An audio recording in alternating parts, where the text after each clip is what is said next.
Chapter 1 Kashvi की इंसानियत। लोग सही कहते हैं, स्कूल लाइफ ही सबसे बेस्ट होती है।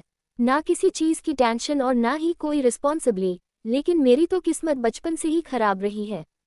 पहले जीने के लिए, फिर पढ़ाई के लिए और अब जॉब के लिए मुझे तो सिर्फ संघर्ष ही संघर्ष करना पड़ रहा है। धनराज प्राइवेट लिमिटेड कंपनी के मेन गेट के बाहर निराशा से खड़ी काशवी अपनी आंखों में उदासी ले हाथ में ले रखी फाइल पर अपनी नजरें डालती है। कभी अपने सर्टिफिकेट में रखे सीवी को देखती तो कभी उस गेट के बाहर खड़े वॉचमैन को, जो उसे हल्के गुस्से ने देख रहा था। काशवी, दुनिया की सबसे घातक मार्शल आर्ट टेक्निक ताइक्वांडो की टॉप स्टूडेंट होने का यही नुकसान है कि तू अपना गुस्सा कंट्रोल नहीं कर पाती। क्या जरूरत थी तुझे उस इंटरव्यूअर को चाटा मारने की? बस एक चाटा मारती तो वो तुझे धक्के मार के गेट से बाहर तो नहीं निकलवाता, लेकिन नहीं, थप्पड़ के साथ साथ तूने तो उसे धोबी पछाड़ भी दे मारी। अपने आप को काशवी डांट रही थी और कुछ देर पहले हुई घटना के बारे में सोचकर खुद के ऊपर ही गुस्सा हो रही थी। मायूस होते हुए काशवी ने उस कंपनी की तरफ पीठ घुमा ली और अपने झोले जैसे पर्स में अपनी फाइल को रखकर वहां से जाने लगी। तभी उसके कानों में पीछे से एक लड़की की आवाज आई, हे सुनो जरा। अरे रुको, मैं तुमसे ही बोल रही हूँ, हिलबिली गर्ल, सुनाई नहीं दे रहा क्या? एक लड़की जिसने नी लेंथ ब्लैक स्कर्ट और येलो शर्ट कैरी की हुई थी, अपने बालों को बड़े ही स्टाइल से पीछे करते हुए काशवी की तरफ आई। उसके पीछे पीछे उसकी दो चम्मची भी थी। काशवी ने उस लड़की को घूरा और उसकी बात पर ध्यान देते ही गुस्से से अपनी मुट्ठी को बांध लिया। माइंड योर माउथ, मैं कोई हिलबिली गर्ल नहीं हूँ। वक्त आने पर मैं तुम जैसी तितलियों को ऐसे ही उड़ा सकती हूँ। अंधार, तुमने नमूना तो देख ही लिया होगा। खैर, ये छोड़ो, मुझे रोका क्यों?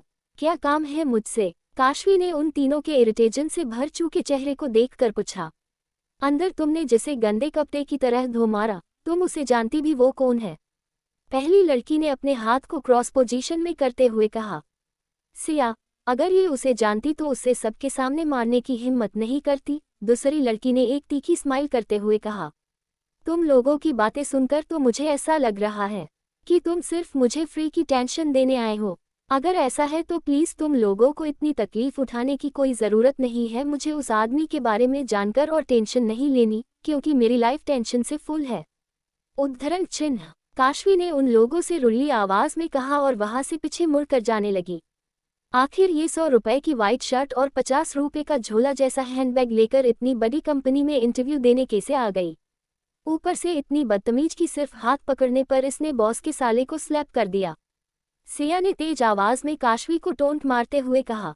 सिया, छोड़ो उसे, हम तो बस उसे वार्न करने आए थे कि अगर उसे अपनी जान प्यारी है तो जल्द से जल्द इस शहर से भाग जाए, वरना उसे तो कोई भी नहीं बचा सकता। खैर, इस जैसी देहाती लड़की के मुंह लगकर हमें अपनी इमेज नहीं खराब करनी चाहिए। ऑफिस के किसी स्टाफ ने हमें इसके साथ बात करते देख लिया तो हम लोग भी इसकी तरह सभी के बीच में हंसी का पात्र बन जाएंगे। सिया की चमची ने आसपास नजरें घुमाकर कहा। हाँ, वैसे भी कल सुबह तक तो इसकी मिस्टीरियस डेथ न्यूज चैनल पर हाईएस्ट रेटिंग कमाएगी। हम क्यों इसके मुंह लगकर अपना इंपॉर्टेंट टाइम वेस्ट करें? सिया की दूसरी चमची ने सिया के स्पॉल हो चुके मूड को ठीक करने के लिए कहा। वो तीनों लड़कियां काशवी के बाहरी हुलिया और उसके मामूली से कपड़ों का तो मजाक बना ही रही थी, साथ ही वो काशवी को डराने के लिए बहुत कुछ बोल चुकी थी। काशवी उन सभी की बातों को अपने कान में जाते हुए आराम से महसूस कर पा रही थी और उसकी दोनों हाथ की बंधी हुई मुट्ठी को देखकर आराम से अंदाज लग रहा था कि वो अपने गुस्से को पूरी हिम्मत लगाकर कंट्रोल कर रही थी। काशवी, डर और गुस्सा दोनों इस समय बेकार है, और सबसे बड़ी बात तो ये कि यहाँ खड़े होकर इन लोगों की जहरीली बातें सुनना उससे भी ज़्यादा बुरा होगा। वैसे भी आज तक तूने कभी भी किसी से डर कर रहना नहीं सीखा, काशवी ने अपने आप से कहा, और बिना उन तीनों की किसी भी बात का जवाब दिए वहां से मेन रोड की तरफ बढ़ गई। दोपहर के 2-2:30 बज रहे थे। गर्मी का कोहराम अपने जोरों पर था और धूप ने तो डे से आतंक मचा रखा था। रोड क्रॉस करने के लिए खड़ी काशवी ट्रैफिक देखकर गर्मी के मारे और भी इरिटेट हो रही थी। 5.3 की हाइट, काले बाल, जिनकी एक गुथी हुई पोनीटेल बनी हुई थी, सादे और सस्ते कपड़े और कंधे पर लगता अंटी टाइप झोला जिसे वो अपना हैंडबैग कहती थी। पैरों में घिसे हुए ब्लॉक शूज जो देखने में 3 साल पुराने लग रहे थे। काशवी की सभी चीजें उसे करीब बताने के लिए अपना गला फाड़ फाड़ कर चिल्ला रही थी, लेकिन सिर्फ उसका गोलू मोलू सा चेहरा और हेल्थी शरीर इस बात के खिलाफ था। 66 किलो की काशवी एक अनाथ आश्रम में रहकर बड़ी हुई थी। बचपन से ही वो एक चाबी गर्ल थी और ऑर्फनेज की वार्डन बचपन में उसे कई दिनों तक भूखा रखती थी। और पेनिशमेंट के नाम पर उससे सभी बच्चों से ज़्यादा काम करवाती थी।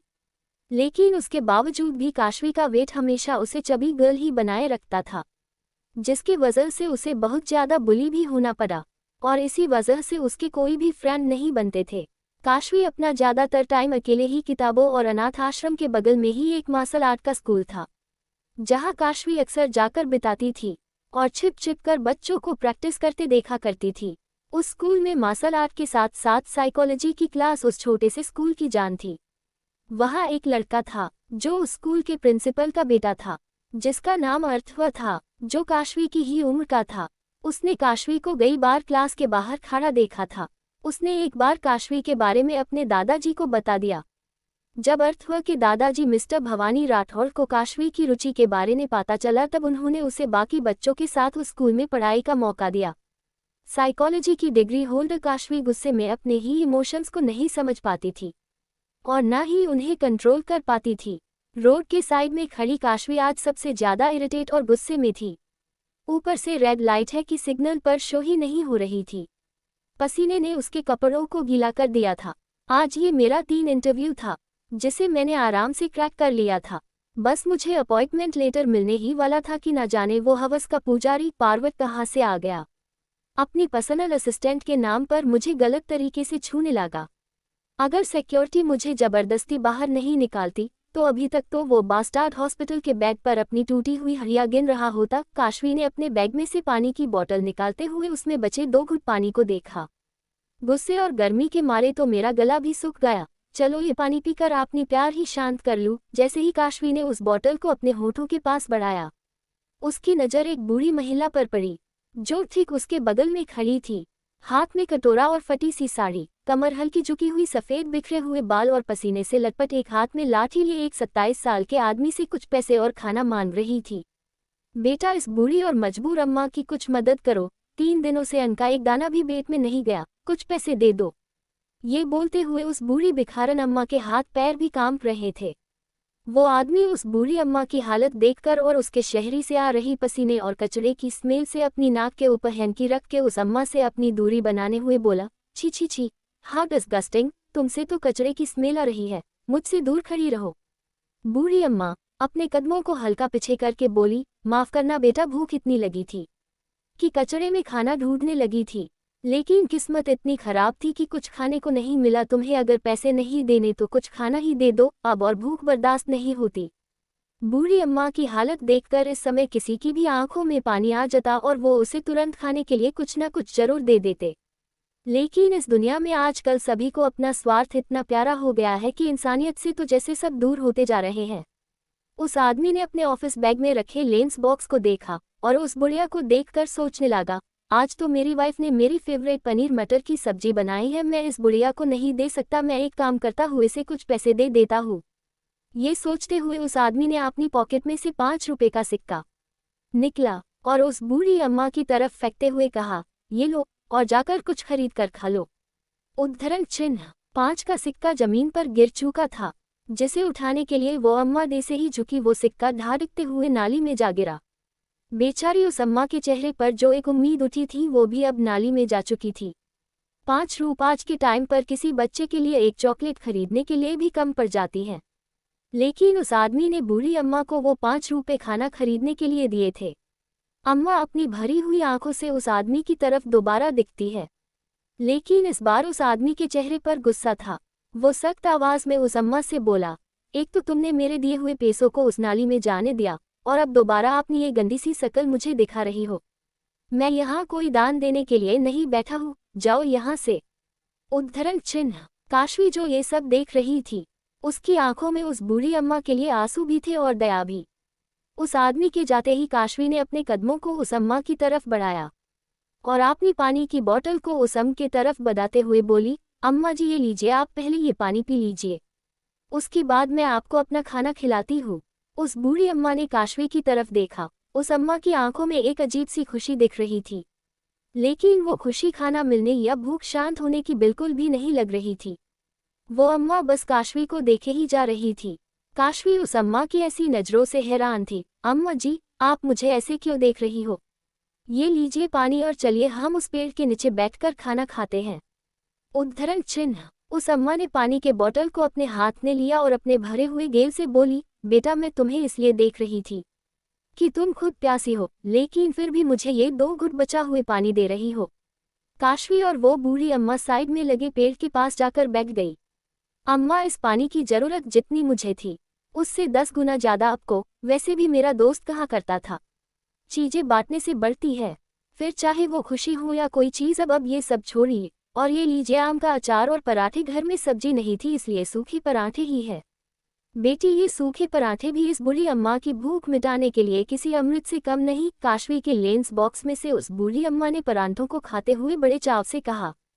काशवी उस बूढ़ी अम्मा को खाते देखकर स्माइल करने लगी, लेकिन तभी उसके पेट में भी भूख के मारे गुड़गुड़ होने लगी, जिसकी वजह से उसका हाथ उसके पेट पर आ गया।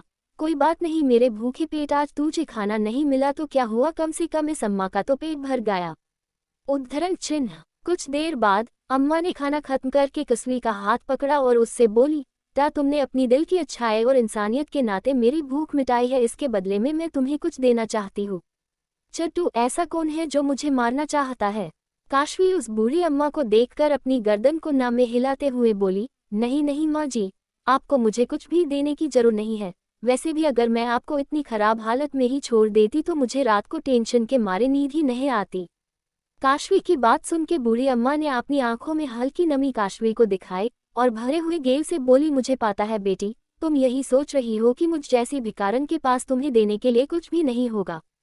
उद्धरण चिन्ह। काशवी बूढ़ी अम्मा का उतरा हुआ चेहरा देखकर अपने सर को उनकी तरफ झुकाकर बोली, अम्मा आपको ऐसा क्यों लगाता है, जबकि मैं अच्छे से जानती हूँ आपके पास तो दुनिया की सबसे कीमती चीज है। काशवी की बात का मतलब समझते ही उस बूढ़ी अम्मा के चेहरे पर मुस्कान आ गई। काशवी ने भी अपने गोल मटोल चेहरे पर एक स्माइल लाते हुए प्यारी सी आवाज में कहा, अम्मा अब जल्दी कीजिए, मैंने कब से अपना सर आपकी तरफ बढ़ा रखा है। वैसे भी आप मुझे अपने पूरे दिल से कुछ देना चाहते हो तो ये रहा मेरा सर, रखिए इस पर अपना हाथ और दीजिए आशीर्वाद कि मुझे जल्द से जल्द जॉब मिल जाए। उस बूढ़ी अम्मा ने अपने मिले कुचले हाथों को काशवी के सर पर फेरते हुए अपनी बूढ़ी आवाज में कहा, जुग जुग जियो मेरी बच्ची, आने वाला समय तुम्हें रास आए और तुम अपनी जिंदगी के अकेलेपन को खत्म करने वाले इंसान से जल्दी ही मिलो। काशवी बूढ़ी अम्मा का आशीर्वाद सुनते ही अपना मुंह फुला लेती है और उनकी बात को बीच में काट कर बोली, अम्मा जी ये कैसा आशीर्वाद है, मुझे इस समय कोई प्यार करने वाले की जरूरत नहीं है, मुझे तो एक अच्छी जॉब चाहिए ताकि मैं भूखी ना मर जाऊं। पता नहीं अम्मा को ऐसा क्यों लगा कि मैं अकेलापन महसूस करती हूँ। काशवी ने खड़े होते हुए कहा। काशवी का गुस्से से फुला चेहरा बहुत ही प्यारा लग रहा था, जिसे देखकर अम्मा भी अपनी बूढ़ी मुस्कान को नहीं रोक पा रही थी। वो भी अपनी लाठी के सहारे खड़ी हुई और अपनी फटी हुई साड़ी के पल्लू में से कुछ निकालकर काशवी के हाथ में रखते हुए उससे बोली, आशीर्वाद के अलावा मैं चाहती हूँ कि तुम इस कंगन को भी ले लो जो तुम्हारी पूरी तस्दीर पूरी तरह बदलने की ताकत रखता है। बूढ़ी अम्मा के चेहरे पर एक अजीब सी खुशी थी और अब गर्मी का माहौल अचानक से सूरज के पास बादलों के बढ़ते घेरे की वजह से ठंड का आनंद दे रहा था। ट्रैफिक की भीड़ भी अब तक कम हो चुकी थी, लेकिन काशवी के होश इस समय उड़ चुके थे। काशवी अपने हाथ में रखे सोने से भी ज्यादा चमकीला पतला मगर बेहद यूनिक डिजाइन से भरे हुए कंगन को देख रही थी। ये कंगन तो बहुत सुंदर है और देखने में तो ये असली सोने से बना हुआ लग रहा है, लेकिन आखिर इतना कीमती कंगन अम्मा जी आपके पास कहाँ से आया? और अगर आपके पास जब ये था तो आपने इसे बेचकर पैसे क्यों नहीं ले लिए? ऐसे भूख से तड़पते क्यों रही आप? काशवी ने उस कंगन को देखकर अम्मा से उससे जुड़े जितने सवाल आ रहे थे उनमें से कुछ पूछ लिए। काशवी के सवाल सुनकर उस बूढ़ी अम्मा ने उदासी से कहा, काश मैं ऐसा कर पाती तो मैं जरूर करती, लेकिन मेरी एक मजबूरी की वजह से मैं इस कंगन को बेच नहीं सकती थी। सिर्फ उस इंसान को दे सकती थी जिसे इसकी जरूरत पड़ने वाली हो।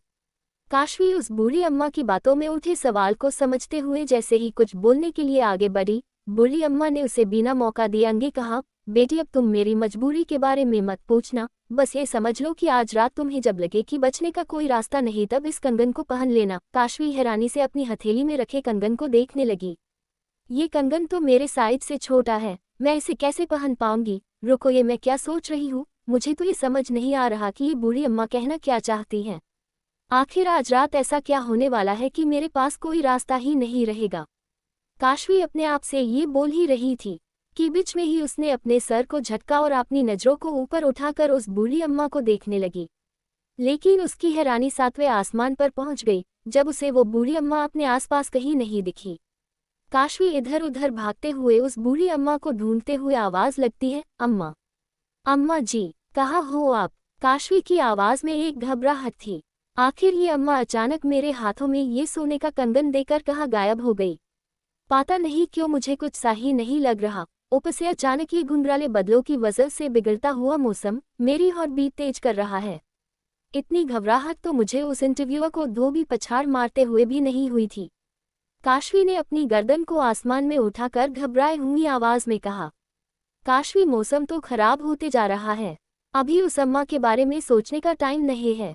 जल्दी से अपने गरीब खाने घर में चल। अगर घर पहुंचने से पहले बारिश आ गई तो बिना मतलब सर्दी जुकाम जैसी बीमारी को गले लगाना पड़ेगा। काशवी ने हल्की बारिश की बूंद को जमीन पर गिरते हुए महसूस किया। काशवी उस कंगन को अपने झोले में रखकर वहां से अपने घर के लिए तेजी में निकल गई। एक छोटे से रोड के साइड में बना घर। शाम के 7:00 बजे। काशवी का छोटा सा मगर अपना घर, जो कि एक पेट्रोल पंप से कुछ दूरी पर था, लेकिन आसपास ज्यादा मकान नहीं थे। काशवी की हाल ही में जॉब गई थी। वो एक स्कूल में बच्चों को साइकोलॉजी पढ़ती थी। 5 साल की अपनी फुल सेविंग्स से उसने ये घर खरीदा था, लेकिन अभी भी इस घर की कुछ इंस्टॉलमेंट बाकी थी। अगर उसने अपने घर की एक भी इंस्टॉलमेंट मिस की तो उसके हाथों से उसका घर चला जाता। इसलिए जब तक उसको दूसरी जॉब नहीं मिल जाती तब तक वो अपने बचे हुए पैसे को बहुत कंजूसी के साथ इस्तेमाल कर रही थी। घर देखने में मिडिल क्लास से भी चिप था। फर्नीचर भी पुराने और बहुत कम थे। अंदर से देखने पर वो घर आधा तो खाली ही था। येलो थीम के साथ वो ठीक ठाक लग रहा था। काशवी इस समय अपने सामने सूखा सा दलिया बनाकर प्लेट में लेकर उसे घूर के अपना सबसे बड़ा दुश्मन समझते हुए खुद से बोली, आज भी शाम के दिन में ये सिंपल दलिया है। मुझे तो इस समय पेट भरकर पूरी पनीर चावल राजमा रसगुल्ले और भी ना जाने कितनी चीजें हैं जो खाने का मन कर रहा है। उद्धरण चिन्ह। काशवी ने अपने सर को झटकते हुए अपने ख्याली पुलाव से आंसू के मुंह में पानी को पोंछकर उदास होकर बोली, अंडस्को, काशवी, क्या तू भी ख्याली पुलाव पका चुकी हो तो अपने इस भूखे पेट को सच में कुछ खिला दे, फिर चाहे वो ये सदा सा दलिया की हो। काशवी ने अभी अपना मून बाना के दलिये की 2 स्पून ही खाई थी कि तभी उसकी नज़र अपने झोले पर पड़ी और उसके दिमाग में तुरंत ही आज की सारी घटना किसी मूवी की तरफ चलने लगी। काशवी, जो इस समय ब्लॉक प्लाजो और लुक टी शर्ट पहने हुई थी, वो अपनी जगह से उठी और उस झोले में से वो कंगन निकाल कर वापस दलिया खाने लगी। हालांकि मैं कोई जोहरी या सुनार नहीं हूँ, लेकिन फिर भी इतना तो मैं आराम से कह सकती हूँ, ये कंगन शुद्ध सोने की सबसे पहली वाली परत से बना है। और तो और इसके ऊपर जो सफ़ेद चमकदार छोटे वाइट स्टोन लगे हैं, ये जरूर डायमंड है। लेकिन सोचने की बात यह है कि आखिर उस बूढ़ी अम्मा ने उसे खुद की मदद के लिए यूज़ क्यों नहीं किया, और इसे मुझे देने के बाद ऐसे अचानक कहाँ गायब हो गई। काशवी उस कंगन को गौर से घूर रही थी। उसे हैरानी तो घेर ही चुकी थी, लेकिन अब उसे उस बूढ़ी अम्मा की फिक्र भी होने लगी थी। बाहर मौसम खराब हो चुका था। जोरदार बिजली के गरजने की आवाज़ और मूसलाधार बारिश में न जाने वो बूढ़ी अम्मा कहाँ अपना सर छिपाए बैठी होंगी। ऐसे ख्याल काशवी को घबराहट दे रहे थे। तभी उसका ध्यान उसके फ़ोन की रिंग ने अपनी तरफ खींचा। इस वक्त मुझे कौन कॉल कर सकता है? काशवी ने ये सोचा और अपने फ़ोन की स्क्रीन पर फ्लैश हो रहे अकाउंट नंबर को देखा और अपने हाथ से दलिया की चम्मच नीचे रखते हुए फ़ोन पिक किया। Hello, who is this? लेकिन काशवी को दूसरी साइड से किसी की कोई भी आवाज़ नहीं आई। काशवी ने दोबारा अपने मुंह के दलिया को निगलते हुए कहा, हेलो, कौन है? काशवी को अब भी किसी की आवाज़ नहीं आई। काशवी ने अपने कान से फ़ोन को निकाला और एक बार उसे देखा कि कहीं फ़ोन डिस्कनेक्ट तो नहीं हो गया, लेकिन अभी भी कॉल चालू थी। काशवी ने दोबारा फ़ोन को कान के पास लाकर हल्की तेज आवाज़ में कहा, अरे कौन हो भाई? जब बात नहीं करनी तो कॉल क्यों करते हो? काशवी ने 2 सेकंड का पोस लिया कि शायद सामने वाला कुछ बोलेगा, लेकिन दूसरी साइड से अब भी कोई रिस्पॉन्स ना पाकर काशवी ने कॉल डिस्कनेक्ट कर दी और दलिया खाने लगी। 2 मिनट बाद फिर से उसी अननोन नंबर से कॉल आई। इस बार काशवी ने वो फ़ोन उठाकर इरिटेट भरी आवाज़ में कहा, देखो, इस समय मैं पहले से ही बहुत टेंशन में हूँ, तो मुझे ऐसे रैंडम कॉल करके तुम मुझे इरिटेट मत करो। अगर मुझे गुस्सा आ गया तो फ़ोन के अंदर से ही मैं तुम्हें एक मुक्का मार दूंगी। काशवी का गुस्सा बिना सोचे समझे उसके शब्दों में झलक रहा था। काशवी को अब भी दूसरी तरफ से कोई आवाज़ नहीं आई। ये देखकर उसने अपने फ़ोन को घूरा और अपनी पकड़ उसके ऊपर कसते हुए बोली, अगर ये मेरा एक लौता फ़ोन नहीं होता तो मैं इसे कब। काशवी अपनी आगे की बात बोलती कि उससे पहले कॉल की दूसरी तरफ से कुछ आवाज़ें सुनाई दी। काशवी ने फ़ोन को कान के पास लगा लिया और सुनने की कोशिश करने लगी।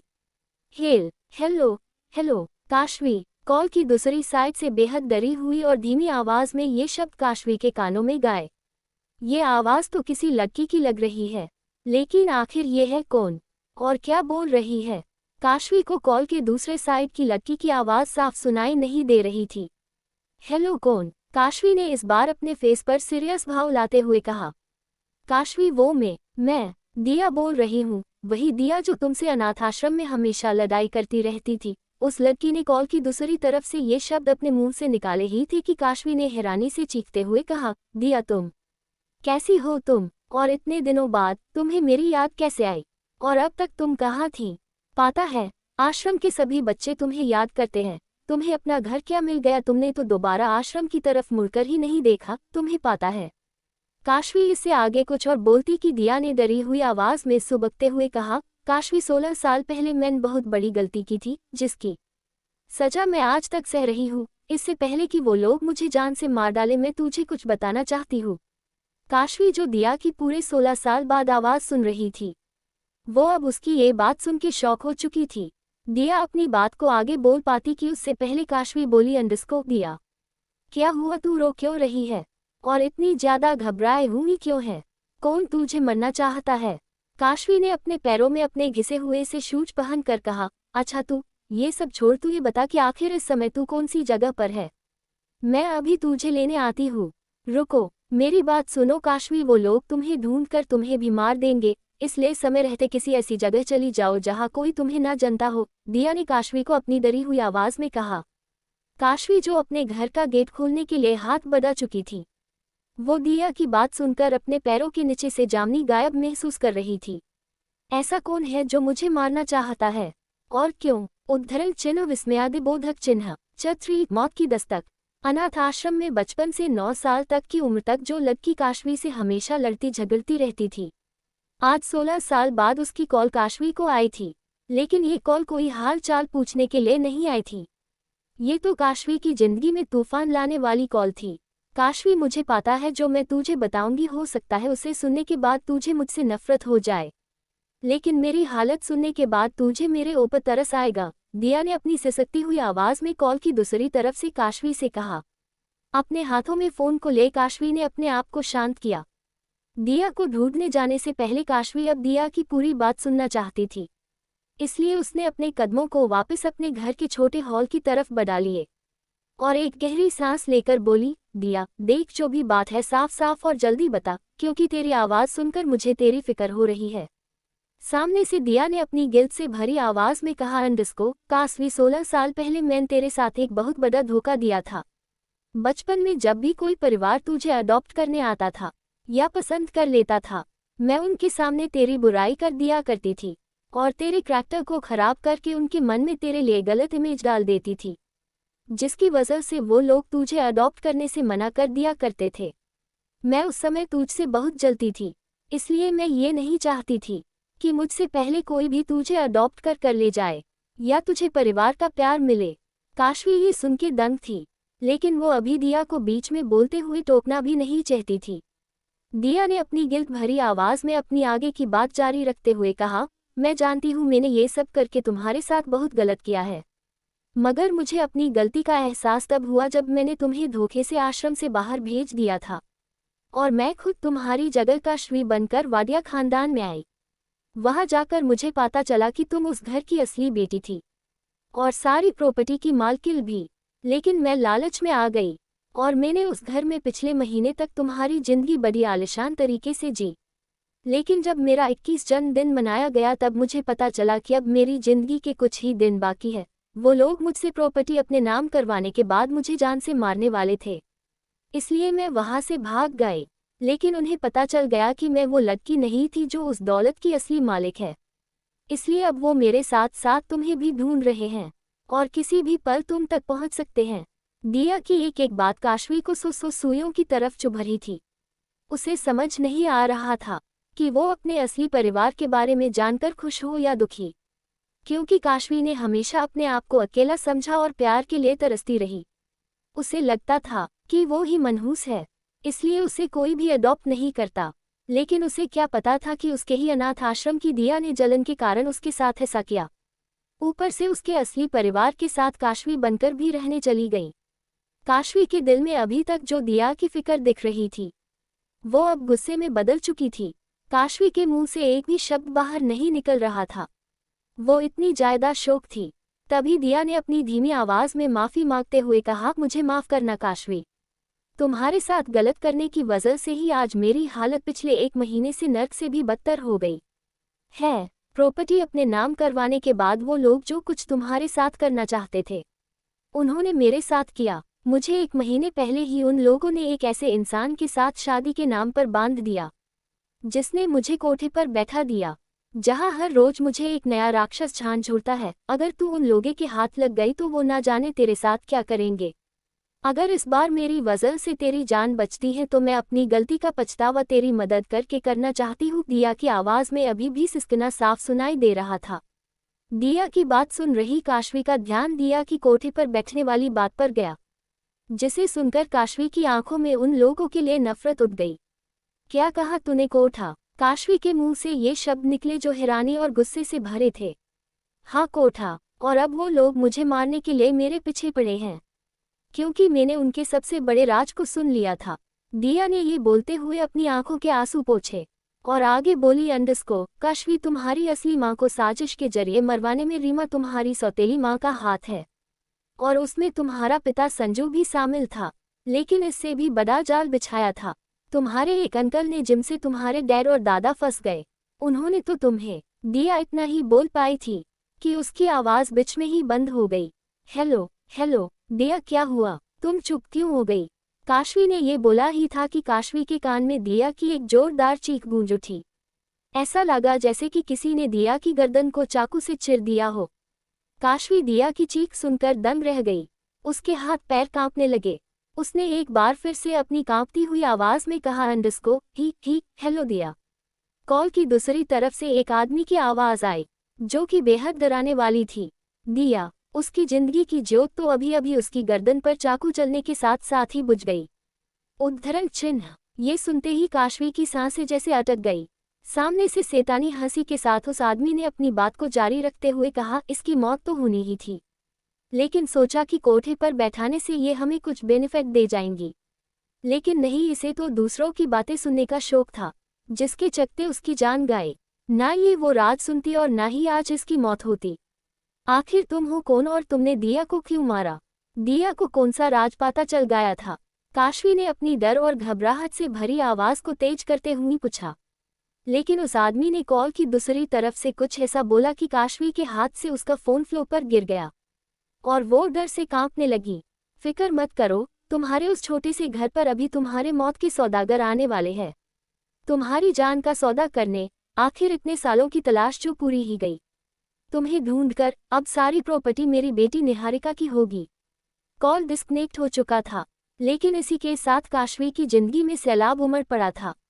अपने आप को बचपन से मैं अनाथ समझती रही, जबकि मेरा तो एक भरा पूरा परिवार हुआ करता था। लेकिन मुझे तो मेरी ही माँ की दोस्त रीमा ने बचपन में ही मारा साबित कर दिया था, और मेरी माँ को साजिश करके मारने के बाद उसने मेरे निज बाप संजू से शादी कर ली। काशवी अपने कांपते हुए हाथ पैर को रोकने के लिए उनको रगड़ने लगती है। खुद से ही बुदबुदाते हुए काशवी पूरी तरफ डरी हुई थी, और अब वो एक भी पल वहां नहीं रुक सकती थी।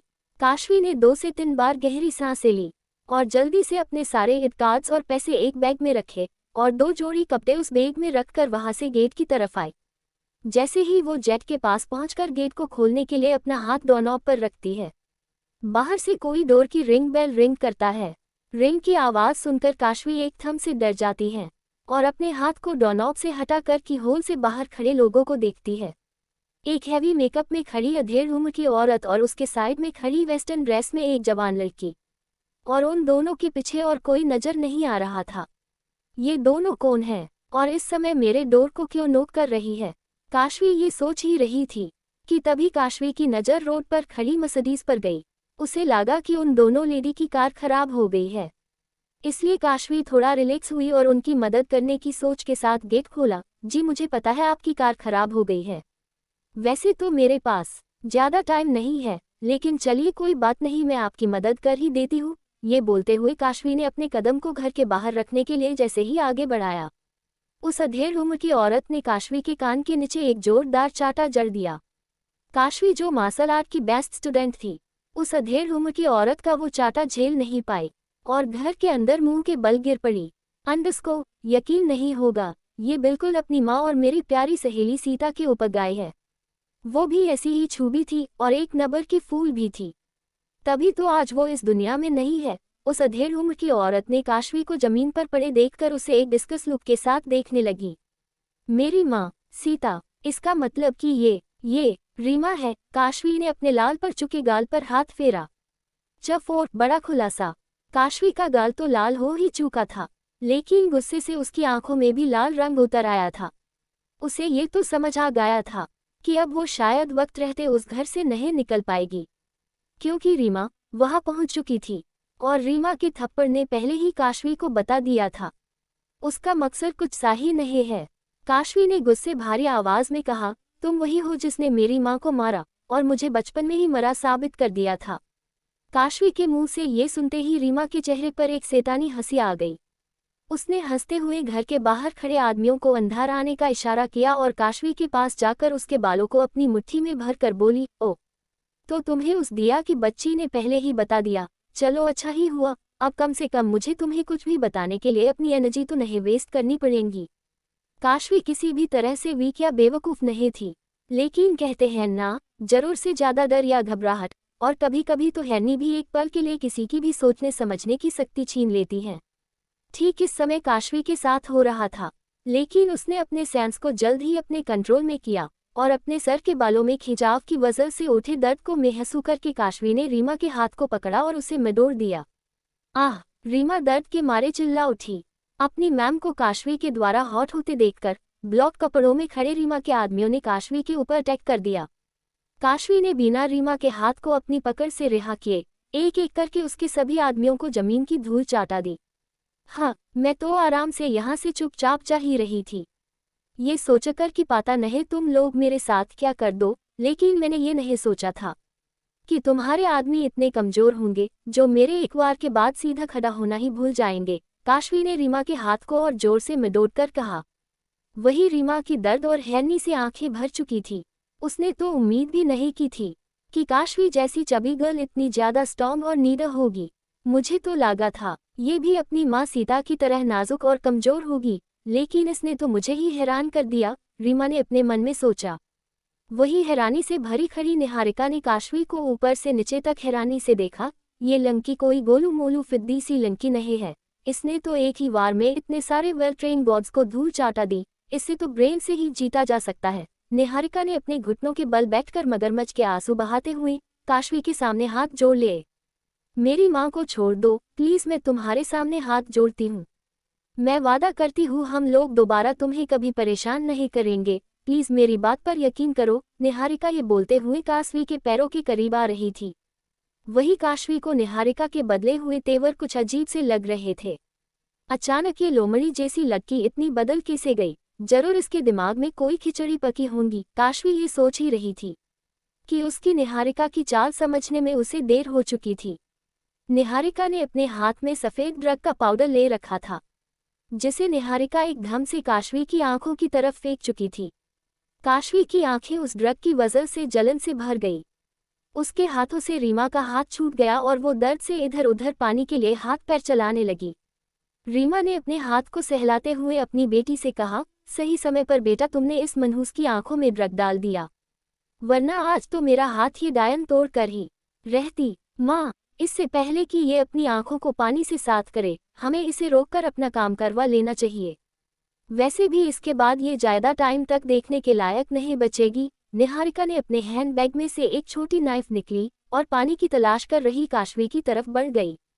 काशवी को पानी का जग मिला ही था और उसने अभी अपनी आंखों पर पानी की बौछार लगाई थी कि उसकी पीठ पर निहारिका ने चाकू से वार कर दिया। आह! काशवी की जोर की चीख उस घर से बाहर तक गूंज उठी। आंखों से काशवी को सब कुछ धुंधला दिख रहा था। ऊपर से उसकी पीठ में चाकू का वार उसे कमजोर कर चुका था। काशवी के हाथ को निहारिका ने पकड़ा और उसकी पीठ में घुसी हुई चाकू की तरफ मोड़ दिया और उसके ऊपर लात मार के उसे जमीन पर ओहदे मुंह फ्लो पर गिरा कर वो खुद उसके ऊपर पैर रखकर झुककर बोली, ताकत और टेक्निक होने से कुछ नहीं होता। अगर तुम्हारे पास चालाकी करने का हुनर ना हो, तुम्हारी हालत तो इसका सबसे बड़ा एग्जाम्पल है। निहारिका की बात सुनके दर्द से तड़प रही काशवी ने गुस्से से बोला, चालाकी नहीं, धोखा। धोखे से तुमने मुझे। हाँ, मुझे पता है, धोखा और चालाकी एक जैसी ही होती है, लेकिन सिर्फ एक फर्क है। धोखा हमें सिर्फ हमारा कोई बहुत करीबी इंसान ही दे सकता है, लेकिन चालाकी तो कोई भी किसी के भी साथ करके अपना फायदा निकलवा सकता है। और मैं तुम्हारी करीबी तो हूँ नहीं, तो तुम उसे धोखे का नाम तो नहीं दे सकती। निहारिका ने काशवी की बात को बीच में काटते हुए एविल हंसी से साथ कहा, तुम्हें तो सिर्फ मेरी प्रॉपर्टी से मतलब होना चाहिए था, तो तुम लोग मुझे जान से मारने की कोशिश क्यों कर रही हो? काशवी ने दर्द से चिल्लाकर अपने जहन में उठ रहे सवाल को पूछा, जिसे सुनकर रीमा हंसते हुए अपने हाथ में प्रॉपर्टी के पेपर लेकर काशवी के पास आई और झुककर बोली, अगर तुम जिंदा रहोगी तो मेरी बेटी तुम्हारी जगह कैसे लेगी? अभी तक मैंने दुनिया से छिपाकर अपनी बेटी निहारिका को छिपा कर रखा था, ताकि एक दिन इसे मैं सबके सामने सीता की खोई हुई बेटी बनाकर सबके सामने ला पाऊं। काशवी को रीमा की आधी बातें समझ नहीं आई। दिया ने तो बताया था कि दिया अभी तक इन लोगों के साथ रह रही थी, और वो भी पूरे सान बान के साथ, तो फिर रीमा ये क्यों कह रही है कि निहारिका को वो सीता की खोई हुई बेटी बनाकर सबके सामने लाएगी? इसका मतलब कि दिया को इन लोगों ने अच्छी जिंदगी दी जरूर थी, लेकिन किसी को भी ये पता नहीं लगने दिया होगा कि उसे वो लोग सीता की बेटी समझकर उठा कर लाए हैं। तुम अपनी और मैंने पिता संजू की निशानी अपनी इस बेटी निहारिका को अभी तक सबसे छिपाकर ये सोचकर पाल रही थी कि एक दिन तुम इसे मेरी जगह दे सको। काशवी ने अपने दिमाग में उठ रहे सवालों की कड़ियों को जोड़ते हुए कहा, हाँ, तुमने बिल्कुल सही समझा, लेकिन बस एक बात तुमने गलत बोली। निहारिका की माँ मैं जरूर हूँ, लेकिन उसका पिता तुम्हारा डैड संजू नहीं, मेरा लव विजय है, जो अभी अभी तुम्हारी अनाथ आश्रम की लड़की दिया को जान से मारकर यहाँ आने के लिए निकल चुका है। रीमा ने अपनी बेटी की तरफ देखकर स्माइल की और काशवी के दूसरे हाथ को अपने पैर से दबाकर हंसते हुए कहा। काशवी के दिमाग में सारी कड़ियाँ एक साथ जुड़ते जुड़ते टूट चुकी थी। जब रीमा ने उसे निहारिका के बारे में ये बात बताई, वो दर्द में अपने आप को उन दोनों माँ बेटी के हाथ से छूटने की कोशिश करती है, जो किसी ख्याल पंछी की तरह फड़फड़ाने लगती हैं, जिसकी वजह से निहारिका और रीमा का बैलेंस बिगड़ जाता है और वो दोनों काशवी से दूर खड़ी हो जाती है। काशवी की आंखों में ड्रग होने की वजह से वो साफ साफ देख नहीं पा रही थी, लेकिन वो हवा में रीमा और निहारिका को मारने के लिए अपने हाथ पैर जरूर चला रही थी, जिसकी वजह से उसकी पॉकेट में रखा सोने का वो यूनिक कंगन फ्लो पर टन की आवाज के साथ गिर गया। काशवी के कानों में भी वो आवाज साफ साफ गई और उसने अपने धुंधलेपन में ही फ्लो पर गिरे कंगन को ढूंढने लगी। वही वो कंगन सीधा निहारिका के पैरों के पास लुढ़के हुए पहुंच गया। काशवी को फ्लो पर कुछ खोजते हुए महसूस करते ही निहारिका की नज़र अपने पैर के पास पड़े कंगन पर गई और उसे देखते ही उसके चेहरे पर एक बड़ी सी चमक आ गई। अपने हाथ में उस कंगन को लेकर निहारिका ने उसे अच्छे से घूरा और काशवी को आवाज लगाते हुए बोली, आंख की आंधी, यहाँ देख, कहीं तू इस सोने के कंगन को तो नहीं ढूंढ रही? एक, वैसे मुझे तो ये देखने में बहुत ही प्रिटी लग रहा है, रुक मैं उसे अभी अपने हाथ में पहनकर बताती हूँ। निहारिका ने काशवी की तरफ हंसते हुए कहा। 5 वो कंगन नहीं, आशीर्वाद है। काशवी को इस बात की चिंता नहीं थी कि वो यूनिक कंगन सोने का था और काफी महंगा भी होगा। काशवी की जिंदगी का वो कंगन ही एक ही ऐसा तोड़ा था जो उसे अपनी पूरी जिंदगी में मिला था। वो इतनी आसानी से उसे निहारिका के हाथ में कैसे देख सकती थी? इसलिए जब उसने निहारिका के मुंह से सुना कि रुक मैं अभी तुझे उस कंगन को पहनकर दिखाती हूँ, तो काशवी के दिल में तेज दर्द उठा। जैसे वो दर्द ये सोचकर उठा हो कि मेरे बचपन को मुझे अनाथ आश्रम में बिताने पर मजबूर करके मेरी माँ को मार दिया, मुझे मेरे पिता का नाम भी नसीब नहीं होने दिया और अब मेरे इस कंगन को भी मुझसे दूर करना चाहती है। काशवी भले ही इस समय अपनी आंखों में ड्रग का पाउडर का असर होने की वजह से निहारिका को साफ साफ नहीं देख पा रही थी, लेकिन दूधिलेपन से काशवी ने अपने घायल शरीर को मजबूत किया और अपनी आंखों को अपनी दोनों हथेली से मलकर अपने सर को झटका और उस डायरेक्शन में देखने लगी जहां इस समय निहारिका अपने हाथ में उस कंगन को पहनने की कोशिश कर रही थी, लेकिन वो कंगन निहारिका के पतले से हाथ में घुस ही नहीं रहा था। ये देखकर निहारिका उसे जबरदस्ती अपनी गलाई में पहनने की कोशिश करने लगी। तभी काशवी ने अपने से दूर डोर के पास खड़ी निहारिका के ऊपर अपना निशाना साधा और पानी के जग से अपनी धुंधली आंखों को मिलकाते हुए उस जग को फेंका। जग सीधा निहारिका के हाथ में लगा, जिससे वो कंगन उसके हाथ से छूट गया। आह, मेरा हाथ! निहारिका ने पानी के जग को गुस्से से घूरा और उस कंगन को ढूंढने लगी। लेकिन कहते हैं ना, चाहे अच्छा हो या बुरा, जो जिसके नसीब का होता है उसे ही मिलता है। ठीक वही हुआ काशवी के साथ। वो कंगन सीधा काशवी के पैरों के पास आया। डेसी उससे बोल रहा हो कि मैं तुम्हारे अलावा और किसी की कलाई में नहीं जाना चाहता। काशवी ने उस कंगन को झुककर उठा लिया। हालांकि उसकी पीठ पर जो चाकू का वार था, वो अब खून की धार बहने पर मजबूर मर रहा था। काशवी के हाथ में भी खून का लाल रंग सना हुआ था। काशवी के हाथ में उस कंगन को देते ही निहारिका ने देखा, गुस्से से उसे ताना मारते हुए बोली, हाँ, पूरा शरीर खून से लटपट है, फिर भी इसे सोने के एक कंगन के लिए कितनी लालच है। अरे ओ मोटी, जरा उस बेचारे कंगन पर तो तरस खा। मेरे नाजुक और खूबसूरत गलाई में भी वो नहीं आ पा रहा, तो तेरी जैसी मोटी भद्दी की गलाई में कहाँ से आएगा। इससे पहले तू उस कंगन को जबरदस्ती पहनने की कोशिश करे और वो टूट जाए, ला उसे मुझे वापस दे दे। निहारिका की शक्ल जितनी सुंदर थी, उसकी सोच और दिल उतना ही गंदा और चालाकी से भरा हुआ था। जो जाहिर सी बात है, उसे उसकी माँ से मिला था। निहारिका ने अपने कदमों को काशवी की तरफ सावधानी से बढ़ाया, क्योंकि वो जानती थी कि काशवी एक तो घायल है, ऊपर से गुस्से में अगर गलती से भी उसने अपने घायल पंजों में उसे जकड़ लिया तो तब तक नहीं छोड़ेगी जब तक उसकी अनखरी सांस न टूट जाते। मगर इस बार निहारिका के हाथ में एक पिटेल थी, जो फुल्ली लोडेड थी। काशवी ने उस कंगन को अपनी धुंधली आंखों से देखते हुए भरी हुई आवाज में कहा, तुम बस उसे सोने का कंगन समझकर पाना चाहती हो, लेकिन ये मेरे लिए सोना नहीं, सिर्फ उस बूढ़ी अम्मा का आशीर्वाद और गिफ्ट है, जो उसने मुझे एक अजीब सी पहेली के साथ दिया था। काशवी की आवाज निहारिका के कान में भी पहुंची, लेकिन निहारिका ने काशवी के सर पर बंदूक तानते हुए कहा, तुम्हें क्या लगाता है, मेरे माथे पर चया पागल लिखा है। या कहीं तुम्हें ये तो नहीं सोच लिया कि मैं तुम्हारी इस एक्टिंग को सुनकर इमोशनल हो जाऊंगी? अगर ऐसा कुछ है भी तो मैं तुम्हें पहले ही बता दूं, ये तुम्हारी गलतफहमी है। अब अपनी ये नौटंकी बंद करो और वो कंगन मुझे दो। काशवी के सर पर बंदूक थी और शरीर दर्द से भरा हुआ था, जख्म खून से भरा हुआ था और हाथ अपने ही खून से लाल थे। लेकिन इतने पर भी काशवी के होठों पर एक बड़ी सी स्माइल थी, जिसकी वजह से उसके गोल मटोल गाल बड़े ही प्यारे लग रहे थे। निहारिका को काशवी की स्माइल देखकर गुस्सा आ रहा था। रीमा ने निहारिका को शांत करवाते हुए कहा, निहारिका, गोली चलाने से पहले इसके फिंगरप्रिंट तो ले लो। इसे मारने के बाद हमारे सारे काम तो वहीं आने वाले हैं। वैसे भी इसके पिता संजू और दादा राघव को भी तो मौत की नींद सुलाने के लिए इसकी मौत का सबूत उन्हें दिखाना होगा, वरना उन बेचारों की आत्मा को शांति नहीं मिलेगी। काशवी ने उस कंगन पर अपनी पकड़ कस ली। वैसे तो मुझे कोई मतलब नहीं कि तुम संजू वाडिया को मारो या ना मारो, लेकिन मुझे ये जानने का मन जरूर कर रहा है कि आखिर तुम संजू को अपने रास्ते से क्यों हटाना चाहती हो, जबकि उसने तो तुम्हारा साथ ही दिया था। तुम्हारे लिए उसने अपनी वाइफ को भी मारने में तुम्हारी मदद की, तो फिर उसके साथ ये सब करने की क्या वजह हो सकती है? काशवी ने अपनी गर्दन को निहारिका की तरफ घुमाकर ये बात बड़ी ही शांत तरीके से पूछी थी। जितना तुम्हें जानना चाहिए था तुम पहले ही जान चुकी हो, और बातें जानना चाहती हो तो वहीं स्वर्ग में अपने पिता संजू और दादा राघव वाडिया से पूछ लेना। अब ये टाइम वेस्ट करना बंद करो और ये लो पेपर्स, अपने फिंगरप्रिंट दो इस पर, वरना अभी के अभी तुम्हारा सर खाली कर दूंगी। निहारिका ने गन को बिल्कुल काशवी के सर से सटाकर धमकी दी।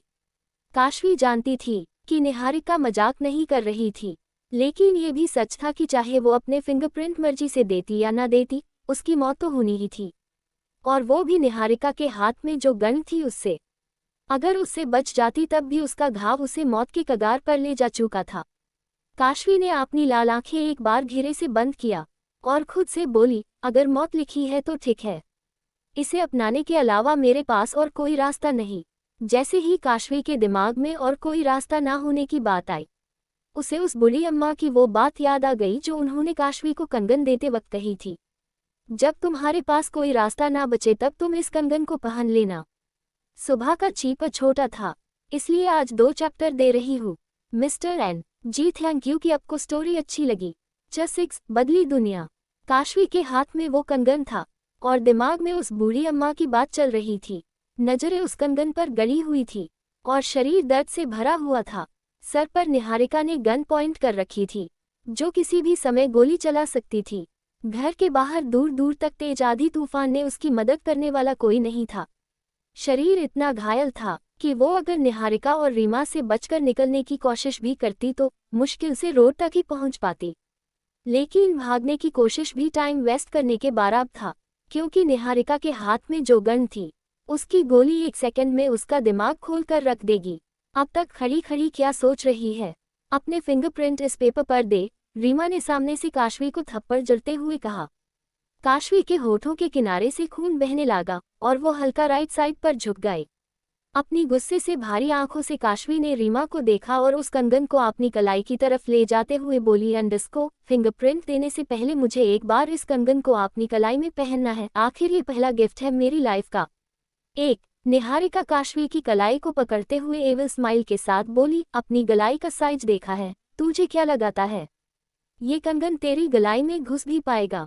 काशवी ने अपनी पूरी हिम्मत से निहारिका का हाथ झटका और उस कंगन को अपनी कलाई में बड़ी ही आसानी से पहन लिया, जैसे काशवी की कलाई में जाने के लिए उस कंगन ने अपने साइज को बड़ा कर लिया हो।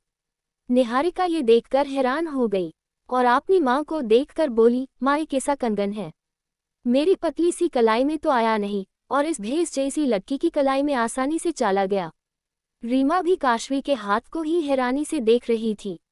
रीमा ने काशवी के हाथ को पकड़ा और उसके खून से भरी उंगलियों को एक पेपर पर छाप लिया और हंसते हुए बोली, निहारिका हमारा काम तो हो गया।